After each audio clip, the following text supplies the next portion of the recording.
Okay, so in last lecture we have completed torque acting on a rotating body, and today we will discuss law of conservation of angular momentum. Okay, so this statement is, if no external torque is acting on a body, then angular momentum of the body is remains constant. ठीक है, अगर body पर कोई भी torque apply नहीं किया जा रहा है, then angular momentum of that body will remains constant. Same statement we have discussed in 11th standard, but for linear momentum, that if no external force is acting on a body, then linear momentum of the body is constant, that F is equal to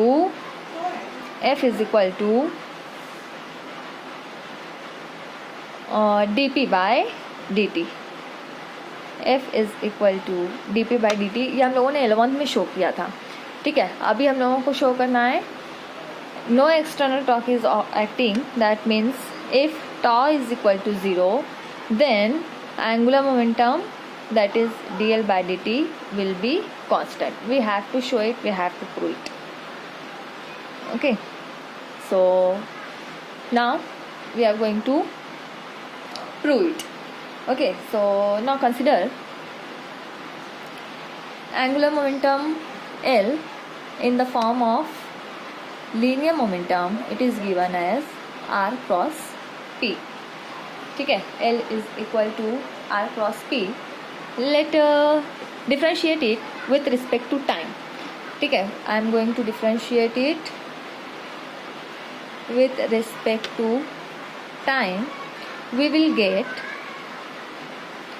dl by dt is equal to, ठीक है, cross product का rule हम लोग यहाँ पर अगर use करते हुए इसको डिफ्रेंशिएट करें, then d by dt, rate of change of r cross p with respect to time. Okay, d by dt of r cross p cross product है, इसलिए हम लोग इसको इस तरीके से डिफ्रेंशिएट करेंगे. r cross dp by dt plus p cross dr by dt.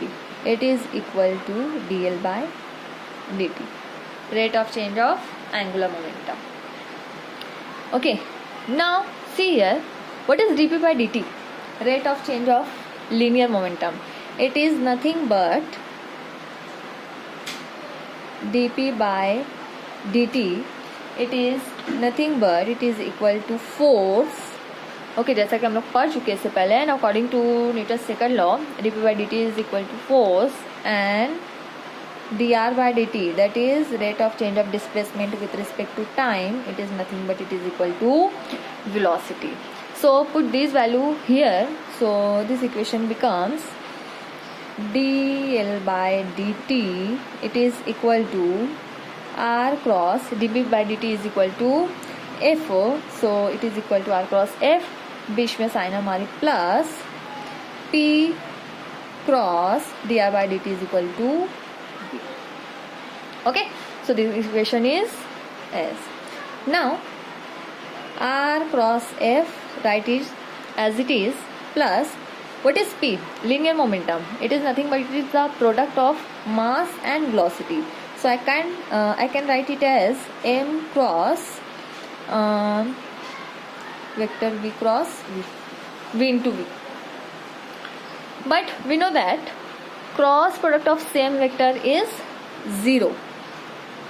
11th standard में हम लोगों ने ये भी देखा है that cross product of same vector is equal to 0. That means this whole value goes to 0.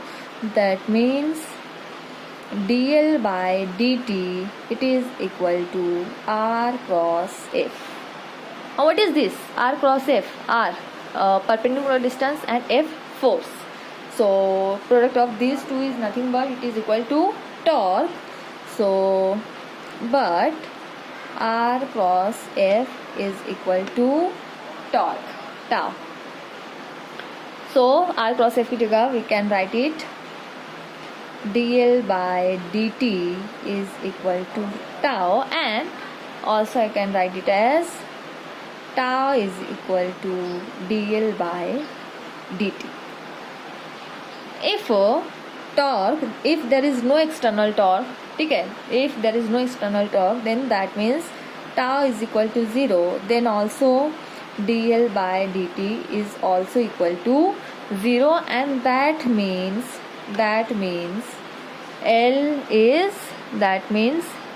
L is constant. Okay, so dl by dt इसका मतलब क्या रहेगा, हमारा जो L है that is angular momentum, that will be constant, and this is the law of conservation of angular momentum. Okay, so इस तरीके से हम प्रूव कर सकते हैं that tau is equal to dl by dt. अगर एक्सटर्नल टॉर्क अगर हमारा ज़ीरो होता है, कोई भी एक्सटर्नल टॉर्क हम लोग अप्लाई नहीं करते हैं, then at that time angular momentum of the body will remain constant. Okay, we can see different example of it, different example of angular momentum. angular momentum के हम लोग example भी देख सकते हैं. example of ballet dancer. ठीक है, आप लोगों ने देखा होगा बैले डांसर, जब वो डांसर डांस करता है उस टाइम पे उसकी जो बॉडी होती है उसका रोटेशन, ठीक है, नंबर ऑफ रोटेशंस वो परफॉर्म करता है. तो नंबर ऑफ रोटेशन, उसकी जो स्पीड ऑफ रोटेशन है वो मैक्सिमाइज़ करता है और मिनिमाइज़ करता है. तो वो किस तरीके से मैक्सिमाइज़ करता है और मिनिमाइज़ करता है, वहाँ पर इसका यूज़ होता है एंगुलर मोमेंटम का. ठीक है, सो एंगुलर मोमेंटम अगर मैं इसकी इक्वेशन लिखूँ, so it is equal to L is equal to I omega, where I will be moment of inertia of the body, omega angular velocity. ठीक है, and I is equal to mr square, so L is equal to mr square into omega. इस equation से हम लोग देखो हमें जो example ये समझ में आ जाएगी. mr स्क्वायर ओमेगा, यहाँ पे m mass of the body, ठीक है, जो कि कांस्टेंट होगा. बॉडी का मास तो चेंज होगा नहीं, अगर डांसर सेम है दैट मीन्स उसका mass throughout the dancing period mass same रहेगा. r क्या रहेगा, सपोज अगर यहाँ पे कोई बॉडी मैं कंसिडर कर ले रही हूँ, ओके, और अगर ये उसके बॉडी के आर्म्स कंसिडर कर लेते हैं, तो आर क्या रहेगा, सपोज एक्सिस ऑफ रोटेशन उसके सेंटर से पास हो रहा है. ओके, सो यहाँ से आर्म से हम लोग जो भी डिस्टेंस कवर करेंगे that will be the R distance from axis of rotation, and omega उसकी रोटेशनल स्पीड रहेगी. ठीक है, सो अगर इस इक्वेशन को देखें तो R and omega will be inverse relation. इसका मतलब अगर हमारा आर बढ़ेगा that means ultimately angular momentum बढ़ेगा और हमारी जो स्पीड है वो कम होगी, और अगर स्पीड बढ़ेगी तो एंगुलर मोमेंटम कम होगा. ठीक है, तो इसी तरीके से ये जो बैले डांसर है अपनी बॉडी को रोटेट करता है. आप लोगों ने देखा होगा जब वो अपने आर्म्स को स्ट्रेच करता है, मतलब जब अपने आर्म्स को इस तरीके से खोलता है, उसे जब फैलाता है, तो उस टाइम में देखो हमारा जो डिस्टेंस है, मास डिस्ट्रीब्यूशन है, सेंटर से वो उसका फासला बढ़ रहा है, दैट मीन्स आर हमारा क्या हो रहा है, इंक्रीज हो रहा है. If R is going to increase then what will be the effect on omega, obviously it will decrease. अगर हमारा आर बढ़ेगा तो ओमेगा डिक्रीज होगा. ओमेगा डिक्रीज हो रहा है दैट मीन्स उसकी रोटेशनल स्पीड कम हो रही है. सो आप लोगों अगर अभी ध्यान से नहीं देखा होगा तो आप देखिएगा बैले डांसर जैसे उसके आर्म्स को स्ट्रेच करता है, आर्म्स को खोलता है, उसकी जो स्पीड है, रोटेशनल स्पीड, एंगुलर स्पीड, वो कम हो जाती है, मतलब उसका नंबर ऑफ रोटेशन कम हो जाता है. और जब उसे स्पीड में घूमना होता है तो वो क्या करता है, अपने जो आर्म्स को फोल्ड कर लेता है, आर्म्स को इस तरीके से फोल्ड करता है, और आर्म्स को फोल्ड करने के बाद अपने टोस पे वो घूमता है. ठीक है, पूरा टोस पर आकर बॉडी को फास्टली वो मूव करता है. तो फास्टली क्यों मूव करता है, क्योंकि उसने अपने आर्म्स को अभी फोल्ड कर लिया है. फोल्ड करने से देखो आर का क्या हो रहा है, सेंटर जो एक्सिस है, एक्सिस के करीब आ रहा है, that means R going to decrease now. If R is going to decrease, then omega will increase. अगर R कम होगा तो ओमेगा बढ़ेगा, मतलब उसकी जो रोटेशनल स्पीड है वो बढ़ती है. ठीक है, सो बैले डांसर इस तरीके से अपनी जो नंबर ऑफ टर्न्स है, रोटेशन है, उसको कंट्रोल करता है, मैक्सिमम करता है, मिनिमम करता है as per the requirement. So this is the example of angular momentum. Same ऐसे आप लोगों ने देखा होगा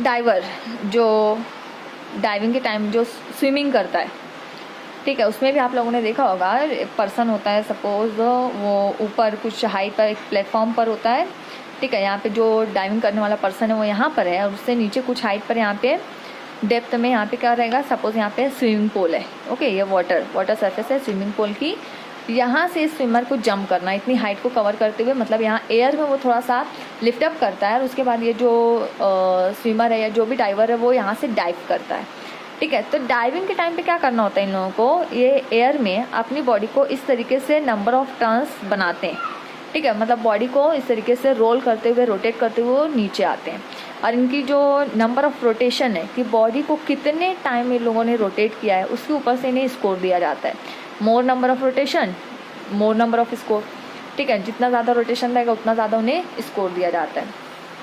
सो जब ये जैसे ही यहाँ से डाइवर जब स्टार्ट लेता है, जैसे डाइव करता है वो, ठीक है, तो वो क्या करता है अपनी बॉडी को स्टार्ट में तो पूरी स्ट्रेच रहती है, आर्म्स पूरे उसके स्ट्रेच होते हैं, लेकिन जैसे वो एयर में आता है अब वो क्या करता है अपनी बॉडी को फोल्ड करना स्टार्ट करता है, बॉडी को क्या करता है बेंड करना, उसको फोल्ड करना स्टार्ट करता है।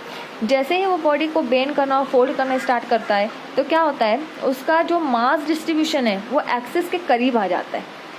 मास डिस्ट्रीब्यूशन अगर एक्सिस के करीब हो रहा है दैट मीन्स आर क्या हो रहा है, उसका आर कम हो रहा है, और अगर आर कम हो रहा है दैट मीन्स ओमेगा क्या होगा, ओमेगा बढ़ेगा, दैट मीन्स उसका नंबर ऑफ रोटेशन बढ़ेगा। तो फाइनली वो अपनी बॉडी को क्या करता है बिल्कुल इस तरीके से बेंड कर लेता है, ठीक है, एक्सिस से करीब पूरा इस तरीके से फोल्ड कर लेता है। फोल्डिंग ज़्यादा होने की वजह से उसका ओमेगा बढ़ता है और नंबर ऑफ रोटेशन वो ज़्यादा से ज़्यादा बना सकता है, और जितना ज़्यादा उसका नंबर ऑफ रोटेशन रहेगा उतने ज़्यादा उसके स्कोर्स होते हैं। सो डाइविंग के टाइम पे जो डाइवर होता है वो एंगुलर मोमेंटम इसी का मतलब वो अप्लाई करता है अपनी बॉडी पर। सो सेम मैनर में आप साइकिल के एग्जांपल ले सकते हो, डेली लाइफ में बहुत सारे एग्जांपल जहाँ पर हम लोग एंगुलर मोमेंटम यूज़ कर रहे हैं, ठीक है। साइकिल जब आप अगर स्टेशनरी पोजीशन में देखो तो आप उसको उस पर खड़े नहीं रह सकते, मीन्स बैलेंस नहीं कर पाओगे, लेकिन आप जैसे ही उसको रोल करना शुरू करते हो, चलाना शुरू करते हो, वो बैलेंसिंग कंडीशन में आ जाती है। उसमें एग्जांपल ले सकते हो स्पिनिंग ऑफ टॉपर की एग्जांपल भी हम लोग ले सकते हैं। So there are so many types of examples of conservation of angular momentum, okay.